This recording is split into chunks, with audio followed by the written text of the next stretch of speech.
नमस्कार। आज आम्ही पालघर जिल्हा परिषदेचे मुख्य कार्यकारी अधिकारी माननीय मनोजजी रानडे साहेब यांची भेट घेतली।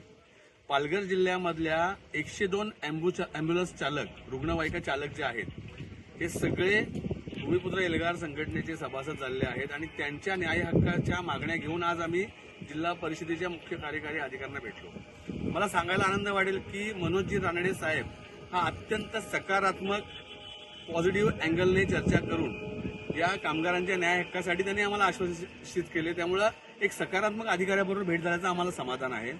आमचं म्हणणं स्पष्ट आहे की पालघर जिल्ह्याला विकासाच्या गोष्टी गप्पा या सगळ्या फक्त प्रोजेक्ट रिपोर्टवर राहता कामा नये। पालघरमध्ये जेवढी विकास कामं सुरू आहेत, जेवढ्या डेव्हलपमेंट्सचे प्लॅन सुरू आहेत त्यामध्ये स्थानिक भूमिपुत्र इथला आदिवासी कष्टकरी भरडला जाऊ नये। हे सगळे अँब्युलन्स चालक 10-10, 12-12, 15-15 वर्ष इथे काम करतात, अक्षरशः 24-24 तास काम करतात। त्यांना कोणत्याही प्रकारचा रिलीव्हर नसल्यामुळे त्यांना 24 तास काम करावं लागतं आणि त्यांना किमान वेतन मिळत नाही। त्यांना कामगार कायद्याप्रमाणे जे काही लाभ मिळाला पाहिजे ते लाभ मिळत नाही। त्यांना आज ही कंत्राटदाराकडनं नियुक्ती घ्यावी लागते। कंत्राटदार त्यांना 4-4 महिने पगार देत नाही। आम्ही या सगळ्या मागण्या घेऊन माननीय मुख्य कार्यकारी अधिकाऱ्यांशी चर्चा केली।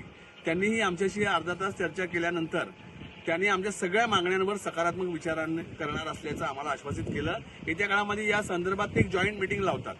पण या निमित्ताने मला सगळ्यांना सांगायचं की पालघर जिल्ह्यामध्ये हा अन्याय फक्त अँब्युलन्स चालकांवर नाहीये। परवाचं आपलं धुलाई आंदोलन आपण बघितलं, ज्या धुलाई कर्मचारी महिला आश्रमशाळेच्या हे 102 अँब्युलन्स कर्मचारी आहेत। असे वेगवेगळ्या डिपार्टमेंटमध्ये असलेले सगळे भूमिपुत्र स्थानिक आदिवासी बांधव हे किमान वेतनापासून वंचित आहेत, यांच्या हक्काच्या रोजगारापासून वंचित आहेत।